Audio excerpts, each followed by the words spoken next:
How do you learn to love networking? How do you do it? How do you come across as someone who doesn't just do networking well, but absolutely loves doing that networking?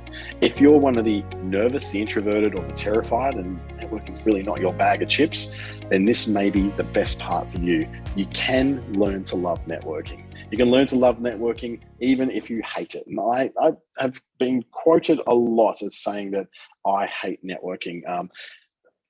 It can be turned around. I'm going to give you an example. There's a New York law firm who was 174 lawyers, very big firm.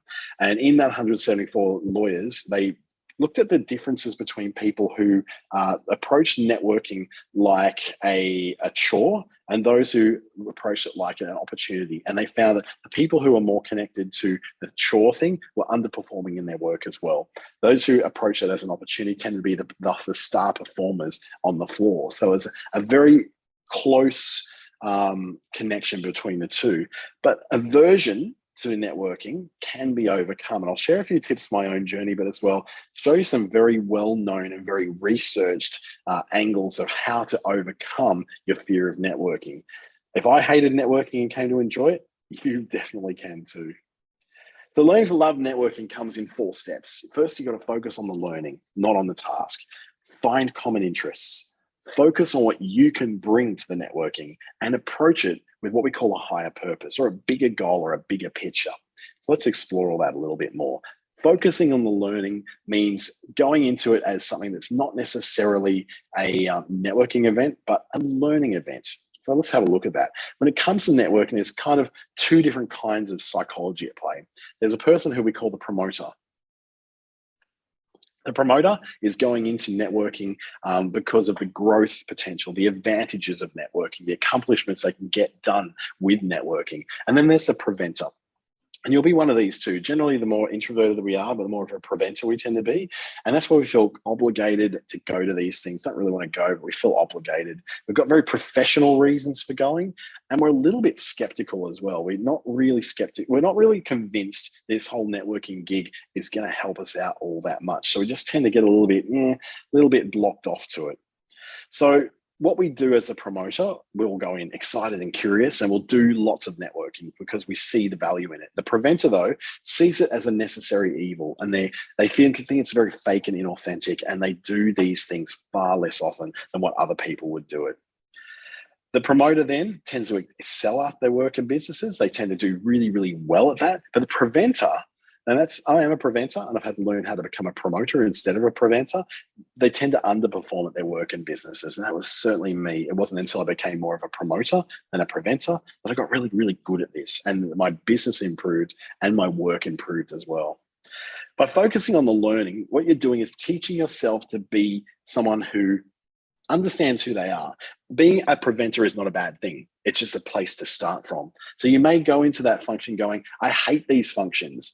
But then you stop yourself and think, but you never know what opportunities might come up. There's always a chance for something to go well. And I know a few people. And so it's, you know what, I hate these things, but I kind of also like seeing a couple of the people that I know and like in the business too. So just do it. Just go out there and do it. And now you arrive with a very different state of mind than what you originally did when you're thinking about, I hate these functions. You now start to think of yourself as a much more calm.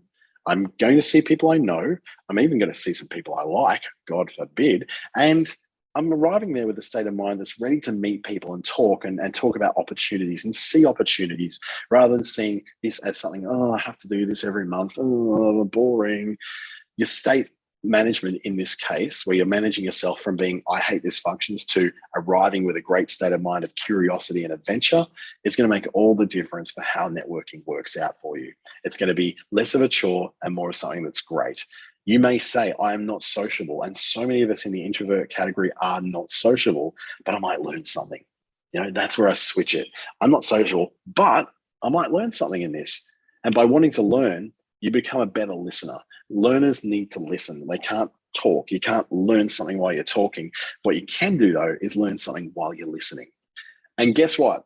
Listeners are fantastic networkers because they're there to listen to other people's stories. And by becoming a giver of referrals to that person because they understand their business and what they're looking for, they funnily enough become this person that other people want to give to as well. And they want to become the referrers to your business. So there's a little bit of BNI calls it giver's gain, and it's a really good thing. The more you give, the more you gain.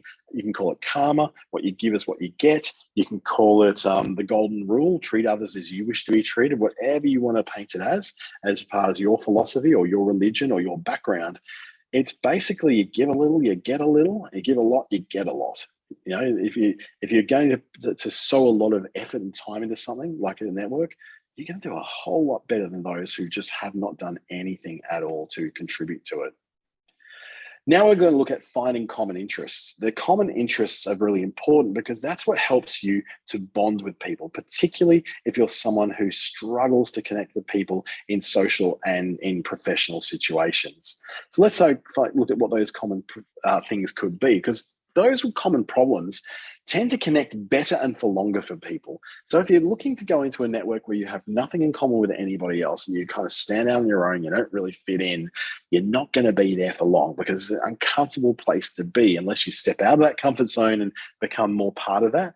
That will be hard. Now, we've already said there's barriers when it comes to women in a lot of men's-oriented networking. There's barriers to men when it comes to networking amongst mostly female-oriented business networks. There's barriers to race, to inclusivity when it comes to gender identity, sexual identity, and even in the ability for you to speak the language. So understand that if you go to places where, if you're Chinese, for instance, the Chinese business network in your town or city is going to be a much easier place for you to relate to because you're dealing with other people who come from where you come from. It's not about locking yourself off from other people. What it's about doing is easing yourself in gently to somewhere where you know you're going to be valued and you're going to be understood and you're going to be a part of it. You're not going to feel like the standing out like a sore thumb. You're going to actually be part of a nurturing network that's going to help you along. So that's a really good way to start because it does allow you to be a bit more of a effective networker in a safer environment for you, for who you are. We find it a lot easier to relate to people who have common interests with us. If I'm into motorsports and this guy over here is into motorsports as well, we've got a common point of view to talk about that allows us to bond and form a relationship. And that's part of that whole process of coming to know you, coming to like you, coming to trust you. If I know you are also an AFL fan, if I know that you also love the Spice Girls, then we've got a common point of interest and a common point of reference that we can even meet each other and mention that interest to each other every time we see each other in a way to completely move that bond forward. And before you know it, you discover lots of other common interests you may have as well. And that allows you to be so much more effective at networking because you now feel comfortable with the people around you. And one way you can do this before you get to a networking function is to research the attendees before you meet them so you know a little bit about them. Does that sound creepy in the world of Facebook and Instagram and LinkedIn particularly? It's not. I was in a networking function where I actually did a bit of networking yesterday with someone who was working at the networking function. They're not at the function, they were actually serving, and his name was Trevor, a great guy. And I knew a little bit about Trevor because he won an award at an awards ceremony the week before. So when I walked over and said, "Hey, I'd like to introduce myself. My name's Dante. I know you're Trevor. Congratulations on the award you won at the Digital Awards last week." He's like, "Oh, really? You know about that?" I went, yeah, I was actually one of the nominees for one of the other awards, and I was in the audience. And I was really impressed with what you were able to achieve with that work you did with the DDoS prevention at early detection stage in cybersecurity. He was like, "Holy crap, you actually remember that?" It's like, yeah, of course I did, because I researched it on the way in. I wanted to see what you won so that if I ever come across you, I'll be able to make you feel like $100, to quote Kath and Kim, to make you feel like $1 million, basically, make you feel like, wow, someone actually noticed me. And he's a young guy who's just looking for his first job in IT. And I was able to introduce him to someone there who just so happened to have an IT firm. Now, whether that turns into a job for him or not, that's another deal. But what it does do is allow him to feel like he's known, listened to, and he's understood. But you got to look at what you're bringing to the party as well. It's not just about what people can offer you, it's about what you can bring. So yesterday I brought that to Trevor. That was my little gift to bring into it. And his whole shift, you can see, he was so happy and bouncy because he had a great start to a shift with a bunch of people he didn't know. And Trevor's from a diverse background. He's not a white guy. So he was appreciating that somebody would actually reach out and take a special moment to mention him. Networking is a two-way street. It definitely is. So what I'm going to know that Trevor's one day is going to run into me and say hello. He's going to recognize me in the street and say, oh, this is the guy who recognized me from the award I won from last year. So networking being a two-way street means that, you know, you got to give a little and then you can get a little as well. You can't just take. If you're one of those people who does tend to take, you're not going to enjoy the networking for long, because eventually people will stop giving to you. So plan to bring something along to the party with you. I'm not talking about a cheese platter or a keg of beer. I'm talking about bringing along some of your own expertise to the table. You are going to be the expert in the room at something at some stage. You may not be the biggest expert in the room or the one that everybody runs to when they want to talk, but you could be the one expert that has an answer to the question that someone else in the room happens to have. If you're trying to work out a code problem in developing your website, there just happened to be a WordPress developer in the room who you can talk to and get some advice with that. So why don't you bring some expertise? Have a think before you go in. What am I really good at? What are the things that I'm really, really talented at? What are the things that I really like and work so easily at? Rather than just trying to walk in and go, oh, who am I competing against for attention? Just walk in and know that I'm clearly the expert in the room. In the case of when I first joined a BNI chapter in the Gold Coast in Queensland many years ago, there was already a web developer who I was a web developer as well. They were a web developer in the chapter. But what I noticed was there was nobody who was a social media specialist who had a lot of expertise in social media. So I was able to contribute to that network with my knowledge of social media and ad platforms and all that sort of thing. So it actually gave me a point of difference. So when it's, oh, what do you do? I said, I work with social media. Oh my God, we've got social media. We do so badly at it. We could so use some help. And I picked up work all over the place because it's an area where so many people do so poorly at it. So bring your expertise to the table so you've got some advice to offer other people. And then research the attendees of a particular networking function you go to before it, if you've got access to that, and identify where the gaps are. That's what I did when I went into that BNI chapter. I saw that they had a member who was to do with websites, but no one to do with social media. I went, that's a really good group to get into. And the results I'll show you at the end of this webinar will give you an idea of some of the results that can be expected there, because it was really, really valuable for me. Now, younger business owners do find it more difficult to network, and that's often because they're juniors in their roles, or they might be very new at starting a business, and they don't feel like they've got a lot of wisdom to offer, because wisdom often comes with age. You know, the wise old mentor, she's there delivering the advice to the younger woman to help her get her leg up in this industry and to help her learn new things and learn the tactics and the strategies that have worked over the last 20 years for their particular business.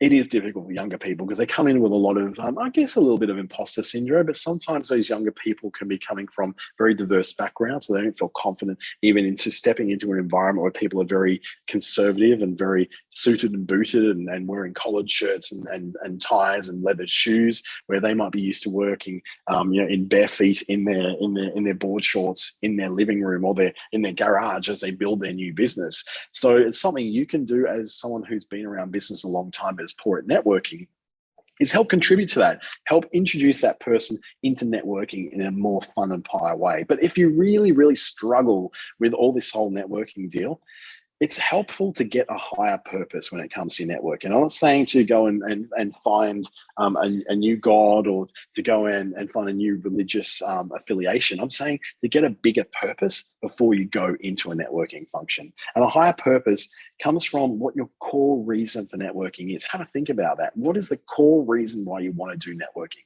Is it to do things that are to do with like you have to do it, like the preventer, or it's you've been told it's helpful, so you might as well get on board. I don't really want to do it, but I will do it because apparently it's really good for my professional development.